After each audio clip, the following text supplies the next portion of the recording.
Hello officers, welcome to SNT science and technology weekly current affairs. ఈరోజు మనం September మంత్లో first week అంటే 1 to 7th రిలేటెడ్గా ఉన్న ఎస్ఎన్టీ సైన్స్ అండ్ టెక్నాలజీలో టోటల్ కరెంట్ అఫైర్స్ మొత్తం ఈరోజు చూద్దాం. అందులో భాగంగా మనం ఈరోజు అరౌండ్ 14 టాపిక్లు, ఈ అన్ని టాపిక్ల గురించి కూడా ఈ క్లాస్లో మనం డిస్కస్ చేద్దాం. సో ఈరోజు కరెంట్ అఫైర్స్లో ఈ వీక్లీ కరెంట్ అఫైర్స్లో ఫస్ట్ అంశం Indian semiconductor machine. Indian semiconductor machine. So తాజాగా ఇండియన్ సెమీకండక్టర్ మిషన్ను గుజరాత్లో సనంద్లో ఏర్పాటు చేయడానికి కేంద్ర మంత్రివర్గం ఆమోదించడం జరిగిందండి. సో దీన్ని ఎక్కడ ఏర్పాటు చేయనున్నారు అంటే గుజరాత్లో సనంద్లో దీన్ని ఏర్పాటు చేయడానికి కేంద్ర మంత్రివర్గం ఆమోదించడం జరిగింది. సో దీన్ని ఎవరు స్థాపించనున్నారు అంటే కేన్స్ సెమీకాన్ ప్రైవేట్ లిమిటెడ్ అండి. సో దీన్ని ఎవరు స్థాపిస్తున్నారు అంటే చాలా important, Kaynes Semicon private limited వాళ్ళు దీన్ని ఇక్కడ ఏర్పాటు చేస్తున్నారు. దీనిలో భాగంగా ఒక రోజుకు అంటే పెర్ డే 60 lakhs చిప్స్ను ఇక్కడ మ్యానుఫ్యాక్చరింగ్ చేయనున్నారండి. సో దీనివల్ల మన భారతదేశంలో ఒక రోజుకు 60 లక్షల చిప్పులను తయారు చేసే సామర్థ్యం ఈ ప్లాంట్లో కలదండి. దీనిలో భాగంగానే ధోలేరా, గుజరాత్, మొరిగావ్, అస్సాం మొదలైన ప్రాంతాల్లో ఈ కంపెనీను ఏర్పాటు చేయడానికి ఆమోదించడం జరిగిందండి. సో దీనివల్ల దాదాపు 7 కోట్ల చిప్స్ అనేవి మన భారతదేశంలోనే మ్యానుఫ్యాక్చర్ అయ్యే ఛాన్స్ ఉంది. సో దీనికి రిలేటెడ్ ఇక్కడ ఇంపార్టెంట్ అంశం ఏమిటి అంటే సో ఈ సెమీ కండక్టర్ ఫ్యాక్టరీను ఎక్కడ ఎస్టాబ్లిష్ చేస్తున్నారంటే గుజరాత్లో సనంద్లో ఎస్టాబ్లిష్ చేయడం జరుగుతుంది. సో ఈ ఫ్యాక్టరీను ఏ మిషన్లో భాగంగా ఎస్టాబ్లిష్ చేస్తున్నారంటే ఇండియన్ సెమీ కండక్టర్ మిషన్ అండి. సో ఇది కూడా చాలా important, Indian semiconductor mission. So Indian semiconductor mission అనేది డిజిటల్ ఇండియా కార్పొరేషన్లోని ఒక ప్రత్యేక మరియు వ్యాపార విభాగం అండి. సో ఈ ఐఎస్ఎం అనేది డిజిటల్ ఇండియన్ కార్పొరేషన్ మిషన్లో ఒక ప్రత్యేక విభాగం. సో దీని యొక్క ముఖ్య లక్ష్యం ఏమిటి అంటే ఎలక్ట్రానిక్స్ తయారీ మరియు రూపకల్పనకు భారతదేశాన్ని ప్రపంచ కేంద్రంగా ఉంచడం దీని యొక్క ముఖ్య లక్ష్యం అని. అంటే దీనిలో భాగంగా చిప్స్ కానీ సెమీ కండక్టర్స్ కానీ తయారు చేయడం దీని యొక్క ముఖ్య ఉద్దేశం. సో సెమీకాన్ ఇండియా ప్రోగ్రామ్ కూడా ఈ ఐఎస్ఎంలో భాగంగానే పనిచేస్తుందండి. సో ఇది కూడా చాలా important, Semicon Indian programme. So దీన్ని ఎప్పుడు ప్రారంభించారంటే ఐఎస్ఎంలో భాగంగా 2021లో దీన్ని ప్రారంభించడం జరిగిందండి. సో ఇది కూడా ఇంపార్టెంట్. సెమీకాన్ ఇండియన్ ప్రోగ్రామ్ అనేది దేని క్రింద పనిచేస్తుందంటే ఇండియన్ సెమీకండక్టర్ మిషన్, ఈ ఐఎస్ఎంలో భాగంగా ఇది పనిచేస్తుంది. దీన్ని ఎప్పుడు ప్రారంభించారంటే 2021లో దీన్ని ప్రారంభించడం జరిగింది. దీనిలో భాగంగా 76,000 కోట్లతో ministry of electronics and information technology ఆధ్వర్యంలో దీన్ని ప్రారంభించడం జరిగింది. సో బడ్జెట్లో దీని కేటాయింపులు ఎంత అంటే 76,000 కోట్లు అండి. ఇది ఏ మినిస్ట్రీ కింద పనిచేస్తుందంటే ministry of electronics and information technology ఆధ్వర్యంలో ఇది పనిచేస్తుందండి. సో దీని యొక్క ముఖ్య ఉద్దేశం ఏమిటి అంటే ఇది భారతదేశంలో సెమీ కండక్టర్ ఫ్యాబ్స్ ఏర్పాటు చేయడం దీని యొక్క ముఖ్య ఉద్దేశం అండి. అందుకోసమే ఈ పథకాన్ని ప్రారంభించడం జరిగింది. సో భారతదేశంలో సెమీ కండక్టర్ ఫ్యాబ్స్ను మరియు డిస్ప్లే ఫ్యాబ్స్, కాంపౌండ్ సెమీ కండక్టర్స్ను మరియు అసెంబ్లీ, టెస్టింగ్, మార్కింగ్ మరియు ప్యాకేజింగ్ ఈ సౌకర్యాల ఏర్పాటు కోసం ఈ పథకాన్ని ఏర్పాటు చేయడం జరిగిందండి. సో ఈ పథకాన్ని ఈ 4 అంటే ఫ్యాబ్స్ కోసం, డిస్ప్లే ఫ్యాబ్స్ కోసం మరియు ఈ compound semi conductors, assembly, testing వీటి కోసం ఈ సెమీకాన్ ఇండియన్ ప్రోగ్రామ్ను 2021లో ప్రారంభించడం జరిగిందండి. సో భారతదేశం ఎందుకు ఈ సెమీ కండక్టర్స్ పైన ముఖ్యంగా దృష్టి సారించింది, ఇంత ఎక్కువ బడ్జెట్ను ఎందుకు కేటాయించడం జరిగిందంటే 2019 వరకు కూడా భారతదేశం అరౌండ్ సెమీ కండక్టర్స్ ను అధికంగా దిగుమతి చేసుకోవడం జరుగుతుంది. ఎగుమతులు కేవలం 0.33 బిలియన్లు ఉండగా దిగుమతులు మాత్రం 4.65 బిలియన్లకు చేరాయండి. అంటే అధికంగా మనం ఈ సెమీ కండక్టర్లను దిగుమతి చేసుకోవడం జరుగుతుందండి. ముఖ్యంగా దక్షిణ కొరియా, తైవాన్, చైనా, యుఎస్ఏ నుంచి వీటిని దిగుమతి చేసుకోవడం జరుగుతుంది. సో ఈ దిగుమతులను తగ్గించి మేక్ ఇన్ ఇండియాలో భాగంగా మన భారతదేశంలోనే ఈ చిప్స్ను తయారు చేయడం ఈ పథకం యొక్క ముఖ్య ఉద్దేశం. అందులో భాగంగానే ఈ ప్లాంట్ను ఎక్కడ ఏర్పాటు చేశారు అంటే గుజరాత్లో సనంద్లో ఏర్పాటు చేయడం జరిగిందండి. ఇది చాలా important. Okay, next important topic మొదటి అంతర్జాతీయ సౌర ఉత్సవం ఇంటర్నేషనల్ సోలార్ ఫెస్టివల్ను తాజాగా న్యూఢిల్లీలో ఈ సమావేశం అనేది జరిగిందండి. సో ఈ ఫెస్టివల్ అనేది ఎక్కడ జరిగింది అంటే న్యూఢిల్లీలో ఇది జరగడం జరిగింది. సో దీనిని ఇంటర్నేషనల్ సోలార్ అలయన్స్ లో భాగంగా దీన్ని కండక్ట్ చేయడం జరుగుతుందండి. సో ఈ ఇంటర్నేషనల్ సోలార్ అలయన్స్ లో భాగంగా ఈ ఐఎస్ఎఫ్ ను కండక్ట్ చేయడం జరుగుతుంది. సో దీనికి రిలేటెడ్ గా ఈ ఐఎస్ఎఫ్ గురించి మరియు ఐఎస్ఏ గురించి తెలుసుకుందాం. సో ఐఎస్ఏ అంటే ఇంటర్నేషనల్ సోలార్ అలయన్స్. దీన్ని ఎప్పుడు ప్రారంభించారు అంటే COP21 సదస్సు ప్యారిస్ లో 2015లో జరిగింది. ఈ సదస్సులో భాగంగా దీన్ని ఆమోదించడం జరిగింది. అంటే 2015లో ఈ ఐఎస్ఏను ఆమోదించడం జరిగింది. కానీ 2017లో ఇండియా మరియు ఫ్రాన్స్ ఆధ్వర్యంలో దీన్ని ఒక ఇంటర్ గవర్నమెంట్ ఏజెన్సీగా చేయడం జరిగిందండి. ఓకే, ఇంటర్ గవర్నమెంట్ ఏజెన్సీగా 2017లో దీన్ని మార్చడం జరిగింది. ఎప్పుడు అంటే 2017. ఎవరెవరు అంటే ఇండియా మరియు ఫ్రాన్స్ ఆధ్వర్యంలో. సో ఇప్పుడు మనం సోలార్ ఎనర్జీని అబ్జర్వ్ చేస్తే ఇండియా అనేది ప్రపంచంలోనే 5వ పెద్ద దేశంగా నిలిచిందండి. ఎందులో అంటే సోలార్ ఉత్పత్తిలో ప్రపంచంలోనే ఇండియా 5వ స్థానంలో నిలవడం జరిగింది. ఇది చాలా ఇంపార్టెంట్ అండి. ఈ ర్యాంక్ అనేది ఇండియా అనేది ప్రపంచంలో సోలార్ ఉత్పత్తిలో ఎన్నో ర్యాంక్ అంటే 5th ర్యాంక్ అండి. సో దీనిలో భాగంగానే 2022 గాను ఈ సోలార్ ఉత్పత్తి అనేది 100 GW గా టార్గెట్ పెట్టుకోవడం జరిగిందండి. ఇండియా అనేది 2022 గాను 100 GW ఉత్పత్తి చేయాలని టార్గెట్ పెట్టుకుంది. కానీ 2023 నాటికి ఎంతకు రీచ్ అయ్యిందంటే 73 GW మాత్రమే రీచ్ అవ్వడం జరిగింది. సో టార్గెట్ అనేది 100కి పెట్టుకోగా కానీ 2023 నాటికి 73 GW చేరుకోవడం జరిగింది. ఈ రెండు ఇంపార్టెంట్. 100 అనేది 2022కు టార్గెట్ పెట్టుకుంది. 2023కు గాను సోలార్ ఉత్పత్తి ఎంత ఉంది అంటే సామర్థ్యం 73 GW నిలవడం జరిగింది. సో ఇందులో మొదటి రాష్ట్రం రాజస్థాన్ నిలిచిందండి. రాజస్థాన్ అనేది మన దేశంలో అత్యధికంగా సోలార్ ఉత్పత్తి చేయడం జరుగుతుంది.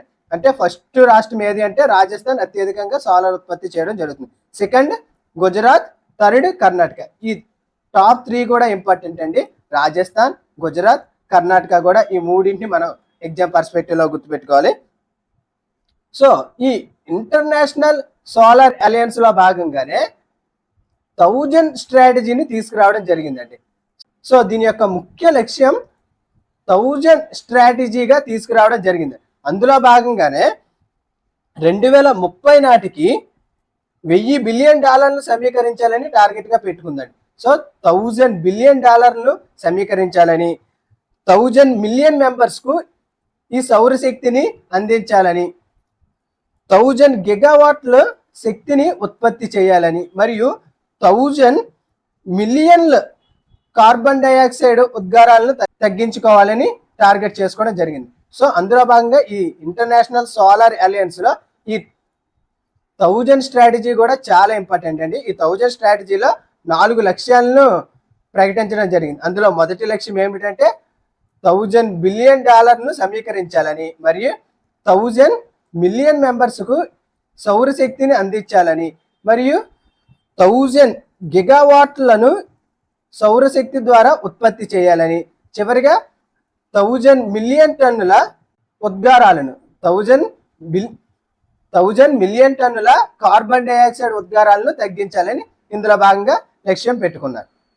ఓకే, ఇది కూడా చాలా ఇంపార్టెంట్ అండి. ఈ ఇంటర్నేషనల్ సోలార్ అలయన్స్ లో ఈ లక్ష్యాలను కూడా మనం ఖచ్చితంగా గుర్తుపెట్టుకోవాలి. దీనిలో భాగంగానే 1 సన్ 1 వరల్డ్ 1 గ్రిడ్ ని కూడా ఏర్పాటు చేయడం జరిగింది. సో దీన్ని ఎప్పుడు ప్రతిపాదించారంటే 2018లో ఈ 1 సన్ 1 వరల్డ్ 1 గ్రిడ్ ని కూడా ఇంటర్నేషనల్ సోలార్ అలయన్స్ లో భాగంగానే 2018లో ప్రకటించడం జరిగింది. Okay, so next current affairs లో ఉన్న ఇంకొక ఇంపార్టెంట్ టాపిక్ ఆర్టిఫిషియల్ ఇంటెలిజెన్స్ పై ఒక అంతర్జాతీయ ఒప్పందం అండి. సో ఏఐ పై ఒక అంతర్జాతీయ ఒప్పందం జరగడం జరిగింది. దానికి రిలేటెడ్ గా ఈ కరెంట్ అఫైర్స్ అనేది నిలవడం జరిగింది. సో ఈ అంతర్జాతీయ ఒప్పందం అనేది ఏ దేశాల మధ్యన అంటే USA మరియు UK. చాలా ఇంపార్టెంట్ అండి. ఏ దేశాలు అంటే USA అండ్ యూకే మధ్యన ఈ అంతర్జాతీయ ఒప్పందం అనేది దేనిపైన అంటే ఏఐ పైన. సో ఇది చాలా ఇంపార్టెంట్, ఎందుకంటే ట్రెండింగ్ లో ఉన్న ఎటువంటి ఆర్టిఫిషియల్ ఇంటెలిజెన్స్ న్యూస్ కూడా మనం ఖచ్చితంగా గుర్తుపెట్టుకోవాలి. దానికి రిలేటెడ్ గానే ఈ ఒప్పందం అనేది జరిగింది. ఎవరెవరి మధ్యన అంటే యుఎస్ఏ మరియు యూకే మీద ఈ ఏఐ పై సంతకం చేయడం జరిగిందండి. ఆర్టిఫిషియల్ ఇంటెలిజెన్స్ పై మొట్టమొదటి అంతర్జాతీయ చట్టబద్ధమైన ఒప్పందం అండి. ఓకే, ఇది ఫస్ట్ అంతర్జాతీయ ఒప్పందం మరియు ఒక చట్టబద్ధమైన ఒప్పందం. దీనిలో భాగంగానే హ్యూమన్ రైట్స్, మానవ హక్కుల గురించి, ప్రజాస్వామ్యం మరియు ఏఐ యొక్క చట్టపాలన గురించి మరియు ఏఐ వల్ల కలిగే నష్టాలను తగ్గించడం కోసం ఈ అంతర్జాతీయ ఒప్పందం అనేది జరిగిందండి. సో దేని మీద అంటే మానవ హక్కులు, ప్రజాస్వామ్యం, చట్టపాలనకు సంబంధించి ఈ ఒప్పందం అనేది జరిగింది. సో దీనికి రిలేటెడ్ గానే ఈ యుఎస్ఏ మరియు యూకే కంటే ముందుగా EU అంటే యూరోపియన్ యూనియన్ అనేది ఏఐ పై మొదటిసారిగా చట్టం తీసుకురావడం జరిగిందండి. సో యూరోపియన్ యూనియన్ అనేది ఏఐ పై మొదటిసారిగా చట్టం తీసుకొచ్చింది. కానీ ఈ చట్టం అనేది ఇప్పుడు చేసుకున్న యుఎస్ఏ మరియు యూకే చేసుకున్న చట్టానికి డిఫరెన్స్. ఇది రెండు దేశాల మధ్య జరిగింది, ఇది ఒక కూటమి మధ్య జరిగింది అనమాట. సో ఇది కూడా ఇంపార్టెంట్ అండి. అంటే ఏఐ పై చట్టం తీసుకొచ్చిన ఇంకొక సంస్థ ఏదంటే యూరోపియన్ యూనియన్ అనేది ఏఐ పై కూడా ఒక చట్టం తీసుకొచ్చింది. సో ఇంకొకటి ఏమిటి అంటే దీనికి రిలేటెడ్ గానే యుఎస్ఏ మరియు యూకే కూడా ఏఐ పై చట్టం తీసుకురావడం జరిగింది. సో ఈ రెండు కూడా ఇంపార్టెంట్. దీనికి రిలేటెడ్ గా మన ఇండియాలో ఏఐ గురించి, అసలు ఏఐ రకాల గురించి ఇప్పుడు చూద్దాం. జనరల్ గా ఏఐ అనేది రెండు రకాలుగా ఉంటుందండి. ఏఐ అనేది జనరల్ గా 2 types గా ఉంటుంది. ఒకటి నేరో ఏఐ, ఇంకొకటి జనరేటివ్ ఏఐ. సో ఏఐ అనేది ఎన్ని రకాలు అంటే 2 types, నేరో ఏఐ, ఇంకొకటి జనరేటివ్ ఏఐ. సో ఈ జనరేటివ్ ఏఐ యొక్క ముఖ్య ఉద్దేశం ఏమిటంటే ఈ జనరేటివ్ ఏఐలో జిఏఐలో సాధారణంగా టెక్స్ట్ టు ఇమేజ్ కానీ, ఇమేజ్ టు టెక్స్ట్ కానీ, video generation, audio generation, animation ఇవన్నీ కూడా ఈ జనరేటివ్ ఏఐలో చేయడం జరుగుతుందండి. సో ఇది చాలా ఇంపార్టెంట్ అండి. దీనికి రిలేటెడ్గా ముఖ్య ఎగ్జాంపుల్ ఏంటంటే చాట్ జీపీటీ. దీన్ని ఓపెన్ ఏఐ వారు తీసుకురావడం జరిగింది. ఇది ఒక జనరేటివ్ ఏఐ అండి. సో ఇండియాలో కూడా తాజాగా భారత్ జన్ను తీసుకురావడం జరిగిందండి. రీసెంట్గా భారత్ జన్ను ఈ జనరేటివ్ ఏఐలో భాగంగా తీసుకురావడం జరిగింది. సో ఇది ministry of science and technology ఆధ్వర్యంలో తీసుకొచ్చిన ఒక ఏఐ ఇనిషియేటివ్ అండి ఈ భారత్ జన్ అనేది. సో ఏ మినిస్ట్రీ ఆధ్వర్యంలో కలదు అంటే ministry of science and technology. Okay, ఈ భారత్ జన్ అనేది ఒక లార్జ్ లాంగ్వేజ్ మల్టీ మోడల్ అండి. LLM ద్వారా ఇది వర్క్ చేయడం జరుగుతుంది. ఇది కూడా ఒక జనరేటివ్ ఏఐ. ఇది కూడా ఇమేజ్ నుండి టెక్స్ట్ నుండి ఇమేజ్, వీడియోస్ కానీ ఆడియోస్ కానీ జనరేట్ చేయడం జరుగుతుందండి. సో దీన్ని ఎవరు ప్రారంభించారు అంటే ఇది చాలా ఇంపార్టెంట్. ఐఐటి బొంబాయి వారు దీన్ని ప్రారంభించడం జరిగిందండి. ఐఐటి బొంబాయి వాళ్ళు ఈ భారత్ జన్ను ప్రారంభించడం జరిగింది. సో దీనికి రిలేటెడ్గా భారత్లో ఉన్న కొన్ని ఏఐ చూద్దామండి. ఏఐ కార్యక్రమాలు కానీ ఏఐతో వర్క్ చేసే ఇనిషియేటివ్స్ కూడా చూద్దాం. అందులో భాగంగా హనుమాన్ను తీసుకురావడం జరిగిందండి. దీన్ని ఎవరు తీసుకొచ్చారంటే ఐఐటి బాంబే వాళ్ళు దీన్ని తీసుకురావడం జరిగింది. ఇది సాధారణంగా 4 రంగాల్లో ఇది సేవలను అందించడం జరుగుతుందండి.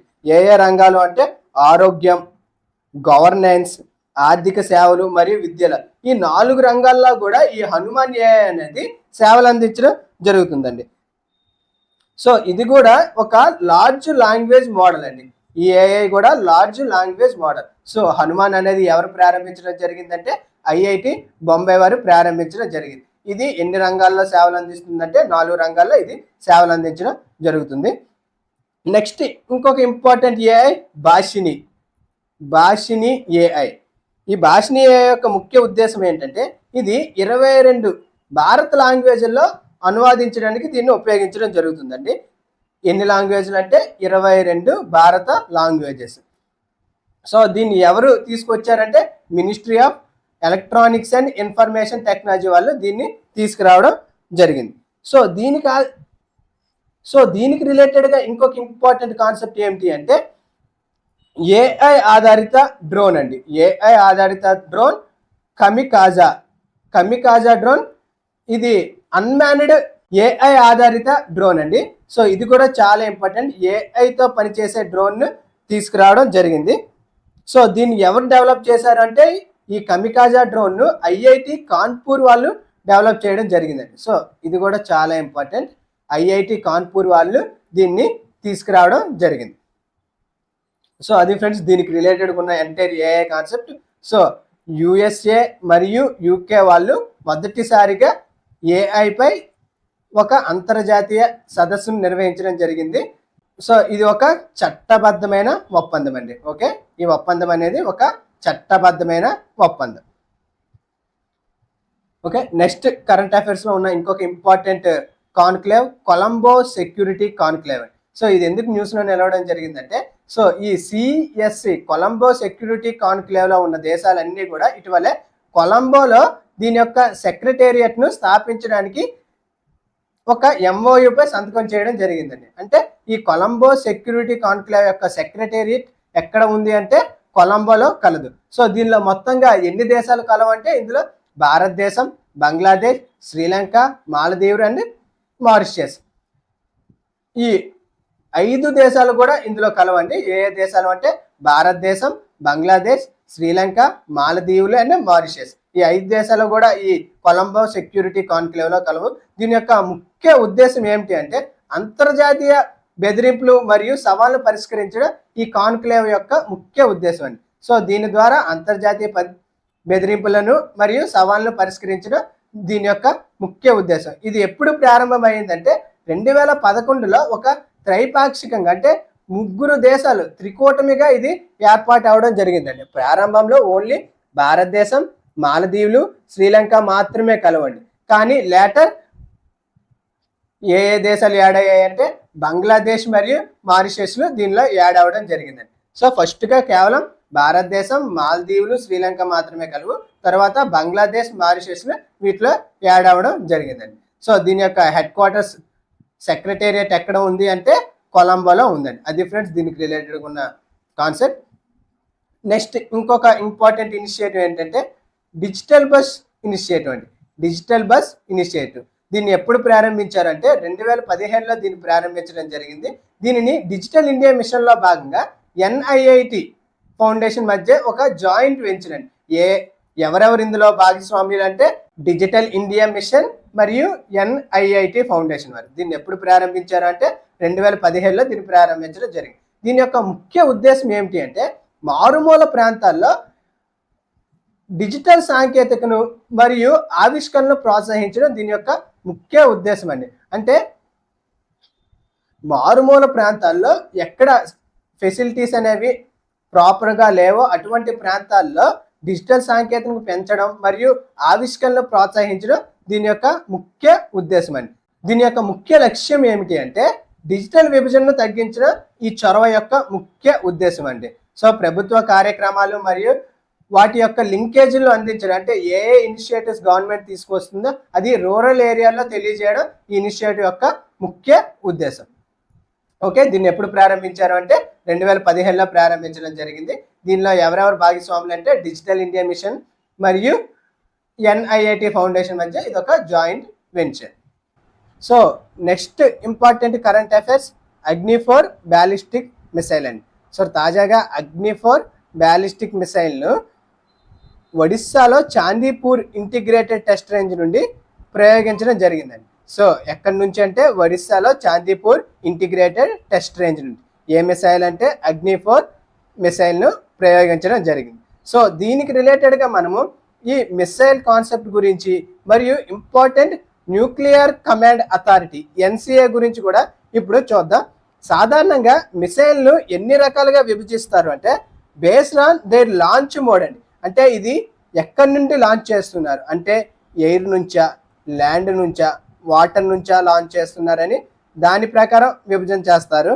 మరియు దేర్ రేంజ్ అంటే అది ఇంటర్ కాంటినెంటల్ బ్యాలిస్టిక్ మిసైలా లేదా షార్ట్ రేంజా లేదా మీడియం రేంజా, ఈ రేంజ్ ప్రకారం కూడా ఈ మిసైల్ను డివైడ్ చేయడం జరుగుతుంది. అందులో భాగంగానే ఇంకా యూజ్ చేస్తున్న ఇంధనం ప్రకారం కానీ తీసుకువెళ్తున్న వార్ హెడ్స్ ప్రకారం మరియు గైడెడ్ అంటే అది గైడ్ చేయబడుతుందా లేదా సెల్ఫ్ ప్రొపలెంటా. ఇంకొక లాస్ట్ రకం trajectory. Based on their trajectory ఆధారంగా కూడా ఈ మిసైల్ను డివైడ్ చేయడం జరుగుతుందండి. అందులో భాగంగానే చాలా ఇంపార్టెంట్ రకం ఏమిటంటే బేస్డ్ ఆన్ దేర్ ట్రజెక్టరీ అండి. ఈ ట్రజెక్టరీ భాగంగా వీటిని 2 రకాలుగా డివైడ్ చేయడం జరుగుతుంది. ఒకటి బ్యాలిస్టిక్ మిసైల్, ఇంకోటి క్రూయేజ్ మిసైల్. సో ఈ అగ్ని-4 అనేది బ్యాలిస్టిక్ మిసైల్ అండి. నెక్స్ట్ ఇంకొకటి క్రూయేజ్ మిసైల్గా డివైడ్ చేయడం జరిగింది. సో ఈ బ్యాలిస్టిక్ మిసైల్ యొక్క పాత్ అనేది ఎలా ఉంటుంది అంటే ఈ ట్రజెక్టరీ పాత్ అనేది ఎలాగా ఉంటుందంటే ఒక పారాబోలిక్ పాత్లో ఉండడం జరుగుతుంది. అంటే ఇక్కడ నుంచి లాంచ్ చేశారంటే టార్గెట్ ఇక్కడ ఉంది అనుకుంటే ఇది అరౌండ్ 10,000 కిలోమీటర్స్ వరకు కూడా వెళ్ళడం జరుగుతుందండి. సో ఇక్కడ నుంచి ఒక పారాబోలిక్ పాత్లో గ్రావిటేషనల్ ఫోర్స్ ఆధారంగా ఈ టార్గెట్ను హిట్ చేయడం జరుగుతుందండి. సో ఇది ఏ పాత్లో వెళ్తుందంటే ఒక పారాబోలిక్ పాత్లో వెళ్ళడం జరుగుతుందండి. ఓకే, ఇది ఒక నిర్దిష్ట వేగంతో తనకు తానే దిశను నిర్దేశించుకుంటూ ప్రయాణించడం జరుగుతుందండి. ఈ బ్యాలిస్టిక్ మిసైల్ అనేది తనకు తాను ఒక నిర్దిష్ట వేగంతో మరియు దిశను కూడా నిర్దించుకోవడం జరుగుతుంది. సో దీన్ని స్టార్టింగ్లో మాత్రమే ఇంధనం అవసరం ఉంటుంది. తరువాత ఇది సెల్ఫ్ గైడెడ్గా ప్రొపలెంటెడ్గా వెళ్ళడం జరుగుతుంది. వీటిని ఎక్కడి నుంచి అయినా కూడా విడుదల చేయవచ్చండి. అంటే గాలిలో నుంచి కానీ, భూమిపై నుంచి కానీ, నీటిలో నుంచి కూడా వీటిని విడుదల చేయవచ్చు. సో దీనికి ఎగ్జాంపుల్గా మనము రుద్రం మిసైల్ను ఎక్కడి నుంచి విడిచిపెడతామంటే ఎయిర్ నుంచి విడిచిపెడతాము. రుద్రం అనేది ఒక బ్యాలిస్టిక్ మిసైల్. నెక్స్ట్ శౌర్య, ప్రహార్ కూడా ఒక బ్యాలిస్టిక్ మిసైల్గా ఎగ్జాంపుల్గా చూడవచ్చు. మరియు K-15, K-4, K-5 అనేవి జలాంతర్గాముల నుండి విడిచిపెట్టే ఒక బ్యాలిస్టిక్ మిసైల్స్ అండి. సో ఇవి కూడా ఈ ఎగ్జాంపుల్స్ చాలా ఇంపార్టెంట్. రుద్రం అనేది ఎయిర్ నుంచి విడిచిపెట్టే ఒక బ్యాలిస్టిక్ మిసైల్. అదే K-15, K-4, K-5 అనేది జలాంతర్గాముల నుంచి విడిచిపెట్టే ఒక బ్యాలిస్టిక్ మిసైల్. సో దీనికి రిలేటెడ్గా ఇంకొక కాన్సెప్ట్ క్రూయేజ్ మిసైల్స్ అండి. సో ఈ క్రూయేజ్ మిసైల్స్ అనేవి లో లెవెల్ ఎత్తులో ప్రయాణించడం జరుగుతుందండి. సో ఇక్కడ నుంచి దీన్ని విడిచిపెడితే దీని టార్గెట్ ఇక్కడ ఉంది అంటే ఇది లో లెవెల్లో ప్రయాణించడం జరుగుతుంది. అంటే ఇక్కడ హిల్స్ ఉన్నా కూడా కొంచెం ట్రజెక్టరీ మార్చుకుంటూ ఇది లో లెవెల్లో మాత్రమే ప్రయాణించడం జరుగుతుందండి. సో ఈ క్రూయేజ్ మిసైల్స్ అనేవి సింగిల్ యూజ్ మిసైల్స్ అండి. అంటే ఒక్కసారి యూజ్ చేస్తే మళ్ళీ యూజ్ చేయడానికి ఇవి పనికిరావు. ఇవి కూడా భూమి గురుత్వాకర్షణ శక్తి ద్వారా టార్గెట్ని హిట్ చేయడం జరుగుతుంది. అంటే అంతవరకు భూమికి ప్యారలల్గా జర్నీ చేసి టార్గెట్కి రీచ్ అవ్వగానే కొంచెం హైట్కి రీచ్ అయ్యి అక్కడి నుండి గురుత్వాకర్షణ శక్తితో టార్గెట్ని హిట్ చేయడం జరుగుతుందండి.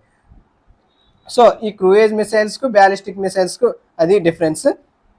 సో అగ్ని-4 అనేది ఏ మిసైల్ అంటే బ్యాలిస్టిక్ మిసైల్ అండి. సో ఈ క్రూయేజ్ మిసైల్స్ అనేవి ఎన్ని రకాలుగా మళ్ళీ బేస్డ్ ఆన్ దేర్ స్పీడ్ ప్రకారం కూడా వీటిని డివైడ్ చేయడం జరిగింది. సో స్పీడ్ ప్రకారంగా సబ్సోనిక్, సూపర్సోనిక్, హైపర్సోనిక్గా వీటిని డివైడ్ చేయడం జరిగింది. ఈ సబ్సోనిక్లో వీటి యొక్క వేగం అనేది ధ్వని కంటే తక్కువ వేగంతో ఉంటుంది. అంటే 0.8 మాక్ స్పీడ్తో దీని వేగం ఉంటుందండి. అంటే ఈ సబ్సోనిక్ అనేది ధ్వని కంటే తక్కువ వేగంతో ప్రయాణించడం జరుగుతుంది. దీనికి ఎగ్జాంపుల్గా నిర్భయ క్షిపణిని మనం చెప్పవచ్చండి. అంటే ఈ సబ్సోనిక్ స్పీడ్తో ఈ నిర్భయ క్షిపణి అనేది ప్రయాణించడం జరుగుతుంది. దీని యొక్క స్పీడ్ ఎంత ఉంటుందంటే 0.8 మాక్ స్పీడ్. నెక్స్ట్ సూపర్ సోనిక్ అండి. ఈ సూపర్ సోనిక్ అనేది ధ్వని కంటే 2 నుంచి 3 రెట్ల అధిక వేగంతో ఇది ప్రయాణించడం జరుగుతుంది. అంటే 1 సెకండ్కు 1 కిలోమీటర్ వేగంతో ఇది ప్రయాణించడం జరుగుతుంది. దీనిలో భాగంగా మన ఇండియాలో ఇంపార్టెంట్ క్షిపణి బ్రహ్మోస్ మిసైల్ అండి. దీనికి ఎగ్జాంపుల్గా ఈ బ్రహ్మోస్ మిసైల్ని చెప్పవచ్చు. ఈ బ్రహ్మోస్ మిసైల్ అనేది సబ్సోనిక్ వేగంతో ప్రయాణించడం జరుగుతుంది. Next hypersonic. దీని యొక్క వేగం అనేది ధ్వని వేగం కంటే 5 రెట్లు అంటే 5 మాక్ స్పీడ్తో ఇది జర్నీ చేయడం జరుగుతుంది. దీనికి ఎగ్జాంపుల్గా బ్రహ్మోస్ 2 దీన్ని ఇంకా తయారు చేస్తున్నారు. ఈ బ్రహ్మోస్ 2ను ఈ హైపర్సోనిక్ మిసైల్గా మనం చెప్పవచ్చు. ఓకే, తాజాగా ఈ అగ్ని బాలిస్టిక్ మిసైల్ న్యూస్లో నిలవడం జరిగింది. ఈ అగ్ని అనేది టోటల్గా 6 వేరియంట్స్లో అంటే అగ్ని 1, 2, 3, 4, 5, 6 మరియు ప్రైమ్ అగ్ని ఇన్ని రకాలుగా వీటిని తయారు చేయడం జరిగిందండి. అంటే ఫస్ట్ 1, 2, 3 మిసైల్ను కేవలం integrated guided missile development programme కింద వీటిని తయారు చేయడం జరిగింది. మిగిలినవన్నీ కూడా డిఆర్డిఎల్లో భాగంగా అభివృద్ధి చేయడం జరిగింది. ఓకే, మొదటి 3 కూడా IGMDPలో భాగంగా తయారు చేయడం జరిగింది. ఓకే, దీనికి రిలేటెడ్గా అంటే భారతదేశం యొక్క న్యూక్లియర్ కమాండ్ అథారిటీ అనేది అణు పరీక్షలను నిర్వహించడం జరుగుతుందండి. సో ఈ న్యూక్లియర్ కమాండ్ అథారిటీ మాత్రమే భారతదేశంలో ఎటువంటి అణు పరీక్షలైనా నిర్వహించడం జరుగుతుందండి. సో ఈ న్యూక్లియర్ కమాండ్ అథారిటీలో ముఖ్యంగా 3 దశలు కలవండి. సో ఈ న్యూక్లియర్ కమాండ్ అథారిటీలో టోటల్గా ఎన్ని దశలు కలవు అంటే 3 దశలు కలవు. అది ఒకటి పొలిటికల్ మండలి అంటే రాజకీయ మండలి, ఇంకొకటి ఎగ్జిక్యూటివ్ కౌన్సిల్, థర్డ్ది SFC స్ట్రాటజిక్ ఫోర్సెస్ కమాండ్. ఈ 3 కూడా ఈ న్యూక్లియర్ కమాండ్ అథారిటీలో భాగంగా నిధులు నిర్వహిస్తాయండి. సో ఇందులో భాగంగా ఫస్ట్ది ఏమిటి అంటే రాజకీయ మండలి. ఈ రాజకీయ మండలికి ఎవరు అధ్యక్షత వహిస్తారంటే PM అనే వాళ్ళు దీనికి అధ్యక్షత వహించడం జరుగుతుంది. దీని యొక్క ముఖ్య లక్ష్యం ఏమిటి అంటే అణు పరీక్షలను నిర్వహించాలా వద్దా అనేది డిసైడ్ చేసేది ఈ పొలిటికల్ కౌన్సిల్ మాత్రమే డిసైడ్ చేయడం జరుగుతుంది. అంటే రాజకీయ మండలి అనేది అణు పరీక్షలను దేశంలో నిర్వహించాలా వద్దా అనేది డిసైడ్ చేయడం జరుగుతుంది. సో ఎగ్జిక్యూటివ్ కౌన్సిల్ అనేది దీనికి నేషనల్ సెక్యూరిటీ అడ్వైజర్ అనే వాళ్ళు నాయకత్వం వహించడం జరుగుతుంది. సో వీటికి ఈ పొలిటికల్ కౌన్సిల్కు ఇది ఇన్పుట్స్ ఇవ్వడం జరుగుతుందండి. నెక్స్ట్ ఇంపార్టెంట్ ఇంకొక దశ ఏమిటంటే స్ట్రాటజిక్ ఫోర్సెస్ కమాండ్ అండి. సో ఈ స్ట్రాటజిక్ ఫోర్సెస్ కమాండ్ అనేది భారతదేశంలో న్యూక్లియర్ పరీక్షలను నిర్వహించడం జరుగుతుందండి. అంటే భారతదేశంలో ఎటువంటి అణ్వాయుధ కార్యక్రమాన్ని కూడా ఈ SFC మాత్రమే నిర్వహించడం జరుగుతుందండి. ఓకే, భారతదేశంలో ఎటువంటి అణ్వాయుధాల ప్రయోగం కూడా ఈ SFCలో భాగంగానే జరుగుతుంది. సో దీన్ని ఈ నేషనల్ కమాండ్ అథారిటీని ఎప్పుడు ప్రారంభించడం జరిగిందంటే 2003లో దీన్ని ఏర్పాటు చేయడం జరిగిందండి. సో ఇది చాలా ఇంపార్టెంట్. దీన్ని ఎప్పుడు ఏర్పాటు చేయడం జరిగిందంటే 2003లో దీన్ని ఏర్పాటు చేయడం జరిగింది. ఓకే, న్యూక్లియర్ టెక్నాలజీలో భాగంగా ఈ కమాండ్ అనేది చాలా ఇంపార్టెంట్ అండి. ఖచ్చితంగా మనం ఎగ్జామ్ పర్స్పెక్టివ్లో దీన్ని గుర్తుపెట్టుకోవాలి. నెక్స్ట్ వార్తల్లో నిలిచిన ఇంకొక ముఖ్యమైన అంశం సుఖోయ్ 30 MKI. సో తాజాగా క్యాబినెట్ అనేది 240 ఏరో ఇంజిన్ల సేకరణ కోసం వీటి పేరున ఒక ప్రతిపాదనను తీసుకురావడం జరిగిందండి. సో IAFలో ఈ సుఖోయ్ను ఇంట్రడ్యూస్ చేద్దామనే భాగంగా క్యాబినెట్ అనేది ఆమోదించడం జరిగింది. సో దీనిని ఎవరెవరి మధ్య ఒప్పందం జరిగిందంటే రష్యా యొక్క సుఖోయ్ డిజైన్ బ్యూరోతో మరియు HAL హిందుస్థాన్ ఏరోనాటిక్స్ లిమిటెడ్ మధ్యన ఈ ఒప్పందం అనేది జరగడం జరిగింది. సో ఈ సుఖోయ్ అనేది 4వ తరం ఫైటర్ జెట్ అండి. ఇది చాలా ఇంపార్టెంట్. ఇది 4th జనరేషన్ ఫైటర్ జెట్. ఈ 4th జనరేషన్లో ఇంకొక ముఖ్యమైన ఎగ్జాంపుల్ ఏంటంటే MiG-29 కూడా ఈ 4th జనరేషన్ ఫ్లైట్ అనండి. ఈ రెండు కూడా చాలా ఇంపార్టెంట్. ఎందుకంటే ఎగ్జామ్ పర్స్పెక్టివ్లో ఇది ఎన్నో జనరేషన్ అని అడిగే ఛాన్స్ ఉంటుంది. అందుకే ఈ సుఖోయ్ అనేది ఎన్నో జనరేషన్ అంటే 4th జనరేషన్ ఫైటర్ జెట్ అండి. సో దీన్ని defence research and development organisation స్వదేశంగా అభివృద్ధి చేసిన తరంగ్ రాడార్ వార్నింగ్ రిసీవర్ను దీనిలో అమర్చడం జరిగింది. సో ఈ సుఖోయ్లో ఏ వార్నింగ్ సిస్టమ్ అమర్చబడింది అంటే తరంగ్ రాడార్ వార్నింగ్ రిసీవర్ దీనిలో అమర్చడం జరిగింది. సో దీన్ని ఎవరు తయారు చేశారంటే DRDO వాళ్ళు స్వదేశంగా తయారు చేయడం జరిగింది. ఓకే, నెక్స్ట్ కరెంట్ టాపిక్లో ఉన్న ఇంకొక ముఖ్యమైన అంశం భారతదేశం మొట్టమొదటిసారిగా స్వదేశీ మానవరహిత విమానం FWD-200Bను తయారు చేయడం జరిగిందండి. దీన్ని ఎవరు తయారు చేశారంటే బెంగళూరుకి చెందిన flying veg defence and aerospace వాళ్ళు దీన్ని అభివృద్ధి చేయడం జరిగింది. ఇది ఒక మానవరహిత విమానం అండి. ఓకే, ఇది దేశంలోనే మొట్టమొదటి మానవరహిత యుద్ధ విమానం. దీని నేమ్ ఏమిటి అంటే FWD-200B.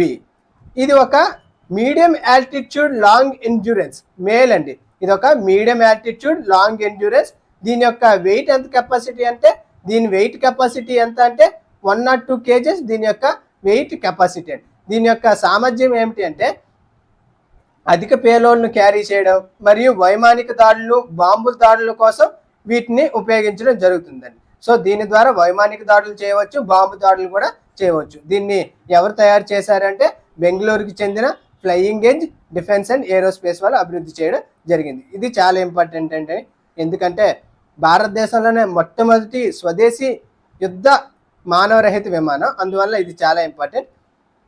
నెక్స్ట్ ఇంకొకటి సముద్ర ప్రతాప్. తాజాగా సముద్ర ప్రతాప్ను గోవాలో ప్రారంభించడం జరిగిందండి. సో ఈ నౌక అనేది, సముద్ర ప్రతాప్ నౌక అనేది సముద్రంలో కాలుష్య నియంత్రణకు ఉపయోగించడం జరుగుతుంది. సో ఈ సముద్ర ప్రతాప్ అనేది సముద్రంలో ఎటువంటి ఆయిల్ స్పిల్స్ జరిగినా వాటిని నివారణ కోసం దీన్ని ప్రారంభించడం జరిగింది. దీని యొక్క ముఖ్య ఉద్దేశం ఏమిటి అంటే సముద్రంలో ఆయిల్ స్పిల్లింగ్ను తగ్గించడం మరియు నివారించడం దీని యొక్క ముఖ్య ఉద్దేశం అండి. దీన్ని ఎవరు నిర్మించారు అంటే గోవా షిప్ యార్డ్ లిమిటెడ్. ఈ సముద్ర ప్రతాప్ నౌకను ఎవరు నిర్మించారు అంటే గోవా షిప్ యార్డ్ లిమిటెడ్ వారు నిర్మించడం జరిగిందండి. ఓకే, దీని యొక్క ముఖ్య ఉద్దేశం ఏంటి అంటే సముద్ర కాలుష్యంను తగ్గించడం దీని యొక్క ముఖ్య ఉద్దేశం. నెక్స్ట్ వార్తల్లో నిలిచిన ఇంకొక ఇంపార్టెంట్ క్షిపణి గ్రూమ్ E1. గ్రూమ్ E1 క్షిపణిని తాజాగా ఎవరు ప్రయోగించారు అంటే రష్యా వాళ్ళు దీన్ని ప్రయోగించడం జరిగింది. సో ఈ క్షిపణి ఎవరి దగ్గర ఉంది అంటే రష్యా వాళ్ళ దగ్గర ఉంది అండి. సో ఇప్పుడు జరుగుతున్న ఇంటర్నేషనల్ వార్స్లో చాలా వార్స్ జరగడం జరుగుతుంది. Russia, Ukraine, Israel, Iran, Israel, Hamas, ఈ వార్స్లో చాలా క్షిపణులు అనేవి ప్రయోగించడం జరుగుతుందండి.